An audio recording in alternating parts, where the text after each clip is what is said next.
მადლობა. ეს რომ საყარლესი, ულამაზესი ადგილი. ნახეთ ეხლა აქ რა არის ყველაზე მთავარი და მნიშვნელოვანი ბავშვებო ჩვენთვის. ჩვენ რომ ეხლა რა თქმა უნდა ყველას ოჯახში აყენებენ ხო ღვინოს, უვლიან ვენახს და ასე შემდეგ, ხო?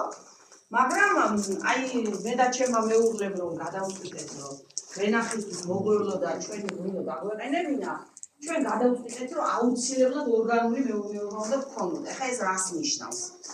დღეს ეს არის ძალიან მნიშვნელოვანი, ისე როგორც არასდროს. შხამქიმიკატები კი რაღაცა პლუსით ხასიათდება, ანუ ეს არის თქვათ უხვი მოსავალი, ეს არის თქვათ მავნებლებთან უფრო ადვილი ბრძოლა და ასე შემდეგ, მაგრამ სამაგიეროდ შხამქიმიკატი დროთა განმავლობაში აფუჭებს ნერგებს, აფუჭებს ნიადაგს, აფუჭებს ყველაფერს. და რაც ყველაზე მნიშვნელოვანი არის, მე ვნებს ადამიანის ჯანმრთელობას, ხო? ამიტომ ჩვენ უკვე აი მე-5 წელია საერთოდ არ ვიყენებ შხამქიმიკატებს.